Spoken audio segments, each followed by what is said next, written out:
Nama saya Aulia. Kalau boleh saya tahu nama ibu siapa? Nama saya Yeti Dek. Baik, ibu, di sini saya adalah seorang pekerja sosial yang akan mendampingi ibu untuk mengembalikan keberfungsian sosial ibu. Jadi di sini saya harapkan ibu dapat memberikan informasi yang jujur kepada saya agar komunikasi kita dapat berjalan dengan baik sebagai pekerja sosial dan klien. Baiklah, kita mulai ya Bu. Nama ibu Yeti saja atau ada kepanjangannya? Nama panjang saya Yeti Rosida Dek. Apakah ibu sudah menikah? Ya, sudah. Dari hasil pernikahan ibu dengan suami, apakah ibu sudah mempunyai anak? Ya, saya dan suami saya Iskandar sudah punya 2 anak. Kalau boleh saya tahu, anak ibu dan suami sekarang di mana? Anak-anak saya jauh dari saya, Dek. Tidak tinggal sama saya. Ibu tadi bilang anak-anak ibu tidak tinggal dengan ibu. Lalu 2 anak ibu kalau boleh saya tahu tinggal dengan siapa? Anak pertama saya sekolah tinggal sama keluarga di luar kota. Anak yang kedua di panti asuhan, Dek. Kenapa ibu dan anak-anak ibu bisa pisah tinggalnya? Saya nggak ada uang, Dek, memenuhi kebutuhannya, Dek. Jika begitu, berarti ibu dan suami hanya tinggal berdua saja ya? Ya, berdua saja di desa Timbang Deli. Tadi ibu mengatakan tak ada uang untuk memenuhi kebutuhan anak-anak. Apakah ibu dan suami bekerja? Saya saja yang bekerja, Dek, berjualan. Suami saya tidak, sakit, lumpuh, stroke. Jika ibu bekerja, kalau begitu yang mengurus suami ibu siapa? Saya yang mengurus udah 3 tahun semenjak lumpuh, Dek. Apa tidak terganggu dengan pekerjaan ibu? Terganggu lah, Dek. Ya. Jadi gimana perasaan ibu saat ibu bekerja dan saat ibu mengurus suami ibu yang sakit? Pening saya, Dek. Perasaan saya sedih. 3 hari saya nggak buka jualan. Suntuk kali rasanya mikirin hidup ini, Dek. Rasanya nggak ada lagi cerita hidup ini. Gembiranya nggak ada lagi. Udah hidupku sakit, cari makan susah. Mana yang sakit lebih kejam sama kita, suka ngusir, memukul, melempar. Tampaknya ibu gelisah saat menceritakan perasaan ibu. Ada apa dengan suami ibu? Mengapa ibu sedih saat melihat suami ibu? Jadi sebenarnya suami saya itu sudah mengalami sakit stroke cukup lama. Jadi karena dia tidak bisa bekerja, maka saya yang menggantikan peran dia gitu kan, untuk cari nafkah, untuk bekerja. Setiap pagi saya pergi ke pasar untuk berjualan hingga malam. Tapi terkadang ketika saya pulang ke rumah, suami saya memukul saya, memaki-maki saya, melempari saya dengan barang-barang seperti itu. Mengapa suami ibu selalu memukul? Emang ibu ada buat salah? Jadi sebenarnya suami saya ini memiliki sifat yang emosian gitu, emosional. Jadi terkadang ketika saya melakukan sesuatu yang mungkin tidak pas lah di hatinya gitu, jadi dia langsung emosi, memukul, marah, memaki gitu. Oh, begitu ya, Bu. Bagaimana keadaan ibu pada hari Sabtu malam itu? Bisa diceritakan? Bisa. Jadi kemarin kejadiannya hari Sabtu jam 10 malam. Itu saya baru pulang jualan gitu kan, baru pulang jualan, capek, pengen tidur, pengen istirahat karena kan seharian bekerja gitu kan. Ternyata ketika saya pulang, suami saya ada di sana. Lalu dia bertanya, "Kamu dari mana? Kenapa lama sekali pulang?" gitu kan. Saya karena mungkin capek, jadi malas lah gitu menjawab pertanyaan dia. Pengennya langsung tidur aja gitu kan. Mungkin karena saya tidak menjawab pertanyaan dia, dia merasa kesal dan akhirnya dia marah. Pada saat suami ibu marah, apa yang dia lakukan? Apakah dia memaki, memukul, melempar? Ketika dia marah, dia memang memaki-maki saya gitu. Dia mengucapkan kata-kata yang tidak pantas lah gitu seharusnya. Lalu apa yang ibu lakukan pada saat suami ibu marah, bahkan memaki ibu pada saat itu? Kemarin sebenarnya saya sangat menyesal ya dengan ini ya. Saya kemarin emosi, sangat emosi. Karena saya capek-capek bekerja, tapi dia malah seperti itu gitu kan, memaki-maki saya. Terakhir saya sangat emosi dan saya memukul dia dengan kayu broti. Ada juga saya pukul dengan tongkat sapu, tapi karena saya kurang puas gitu kan, saya memukul dia pakai besi gitu. Bagaimana perasaan ibu pada saat melakukan itu? Apakah ibu merasa puas dengan perbuatan yang ibu lakukan itu? Sebenarnya saya sangat merasa menyesal gitu, sangat menyesal, karena saya sebenarnya tidak ada maksud untuk melakukan itu gitu. Saya hanya kesal karena saya tiap hari bekerja dari pagi ke malam, sedangkan dia sampai rumah bukannya menyambut saya, dia malah memukul saya, memaki-maki saya, melempar dengan barang gitu kan. Jadi kemarin kebetulan kami lagi berantem, jadi saya dengan sangat gimana ya, emosi gitu kan. Saya terakhir melakukan hal yang seharusnya nggak saya lakukan gitu. Jadi saya sebenarnya sangat emosi, sangat marah, cuman ya saya menyesal sebenarnya telah melakukan itu kepada dia gitu. Oh gitu ya Bu. Iya. Jadi gimana sekarang keadaan ibu? Kalau kita bicara masalah ekonomi, ya berat lah dek. Dimana kan kalau misalnya aku jualan sekarang, kadang laku, kadang enggak gitu kan. Penghasilannya tetap. Tapi kalaupun aku nggak jualan, mau makan apa keluarga aku? Aku, suamiku, anakku 2. Kalau nggak jualan, makan apa lah kami? Anak-anak ibu masih kecil ya bu ya? Iya, anakku 2. Jadi apa alasan ibu melakukan itu kepada suami ibu? Mungkin karena sifat suamiku ya. Sifat suamiku itu emosional kali. Dimana terus nyamukul gitu kan. Kalaupun pulang aku jualan gitu kan, udah gak dapat uang, kena maki, kena pukul di rumah, ya sehari bisalah dapat 100.000, tapi pun itu nggaknya pasti kali juga kan. Tapi 100.000 untuk makan 4 orang nggaknya cukup kan, zaman sekarang apalagi susah kali. Udah kayak gitu kondisi perekonomian, suami juga suka bentak, emosional, ya kayak gitulah. Kalau dipikir juga kan masalah perekonomian, aku udah nunggak di panti asuhan tempat anakku tinggal, udah 2 bulan lah. Terus yang parahnya lagi, satu lagi anak aku kan tempat saudara. Kalau kita ngitung sekitar 250.000 per bulan. Ya berat lah kalau misalnya kita bicara masalah perekonomian, dan juga ditambah dengan sifat suami kita yang kayak gitu. Itu penting. Tapi kita kembali ke pembicaraan kita sebelumnya. Apa dengan alasan capek, muak, ibu melakukan tindakan itu kepada suami ibu? Mungkin iyalah ya dek, soalnya kan manusiawi kan kita ngerasa capek. Tingkat kesabaran kita pun ada kan masing-masing. Aku pun kurasa udah di tingkat kesabaran yang paling tinggi kali, dan tingkat kejenuhanku makanya kayak gitu. Iya memang bu, terkadang jenuh itu bisa datang ya bu ya. Tapi gini bu, apa ibu tidak tahu kalau perbuatan ibu itu melanggar hukum, dan juga itu kan perbuatan dosa bu? Kalau kemarin itu nggak aku pikirkan itu dosa, itu melanggar hukum kayak gitu, karena udah sakit kali kurasa gitu kan, udah jenuh, udah emosi kayak gitu. Jadi nggak apa aku pikirkan kali dampak-dampaknya setelah perbuat itu kayak gitulah. Oke bu, udah cukup banyak penjelasan yang ibu kasih. Saya juga udah mendapat penjelasan yang saya mau gitu bu. Apa yang ibu pikirkan setelah melakukannya itu? Saya tidak berpikir lebih jauh kalau saya sampai melakukan kekerasan ke suami saya. Saya hanya melakukan emosi yang saya rasakan. Apakah ibu tidak memikirkan apa yang terjadi ke depannya? Enggak, ya namanya saya udah terlanjur emosi. Apakah ibu setelah melakukannya itu sudah puas? Secara emosi ya saya puas, ya tapi saya sangat menyesalinya. Begini bu, mungkin ibu merasa puas secara emosional, tapi perbuatan ibu itu termasuk KDRT. Ibu dituntut dan harus mempertanggungjawabkan secara hukum. Ibu harus menerima karena itu resikonya dari perbuatan ibu sendiri. Dari informasi sebelumnya kita tahu bahwasanya ibu sekarang merupakan tulang punggung keluarga gitu kan, dimana ibu harus mencukupi kebutuhan keluarga gitu, karena suami ibu sekarang yang udah nggak bisa lagi bekerja karena lumpuh.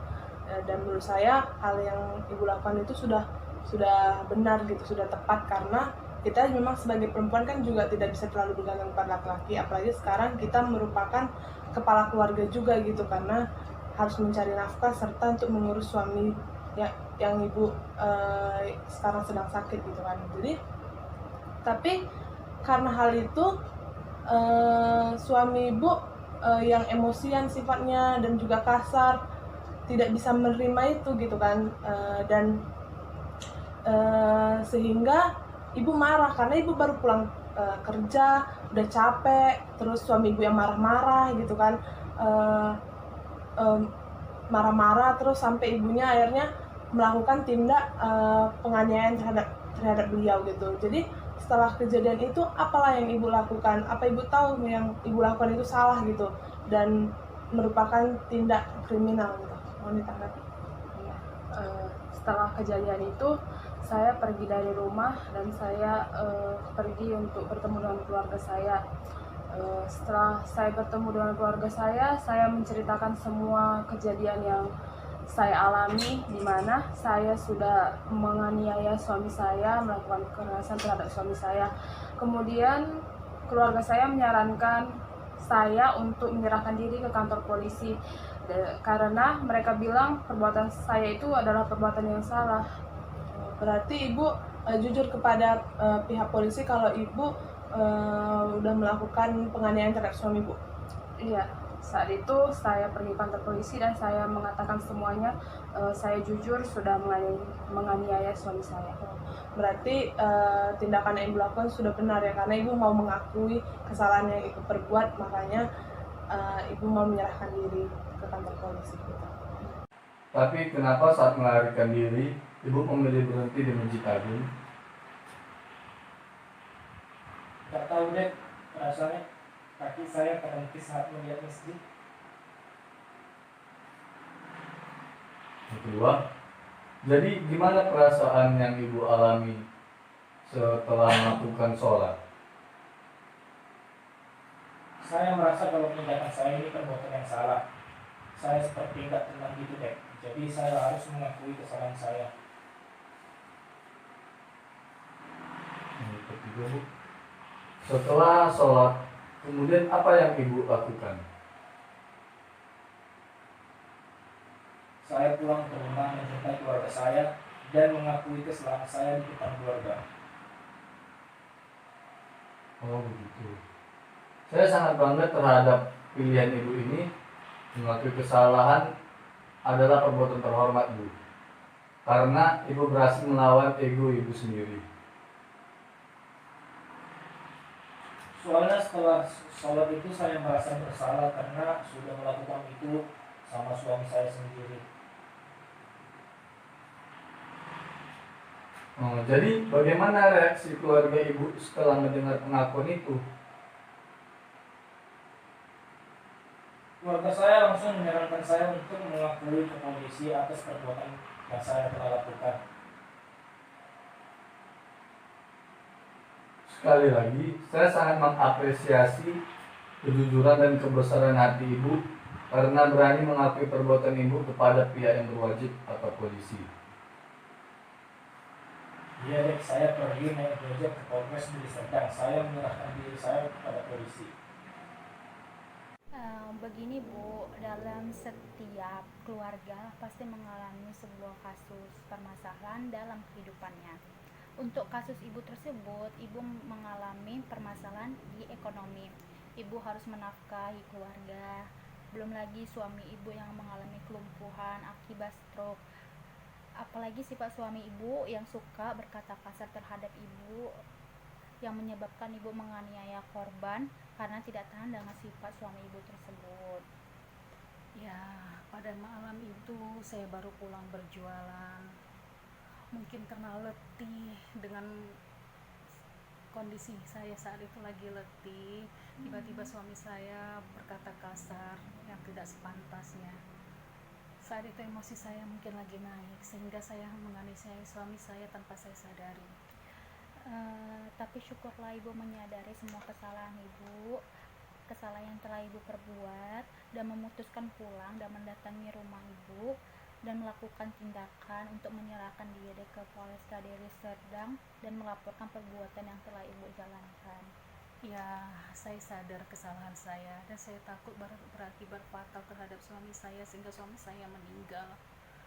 Malam itu juga saya pergi ke rumah keluarga saya dan kami bermusyawarah sehingga diambil kesepakatan saya harus menyerahkan diri saya ke Polres Deli Serdang. Tetapi syukurlah Bu, suami Ibu tidak meninggal. Ia sudah dirawat di rumah sakit Sembiring untuk menjalankan pemeriksaan dan perawatan. Ibu akan diproses sesuai hukum ya Bu ya, atas tindakan yang telah Ibu lakukan, dan Ibu dapat didampingin oleh seorang psikolog untuk mengembalikan keberfungsian psikis Ibu kembali. Saya siap menerima apapun yang harus saya lakukan, Nak. Bahwasanya ibu tuh sering dia dipukuli sama bapak, sering dilemparin segala macam, apa yang ada di situ langsung dilempar ke ibu. Nah, apakah saat ibu memukul bapak dengan menggunakan kayu, berarti apakah ada kepuasan tersendiri bagi ibu pada saat itu? Bagi saya itu sendiri tidak puas.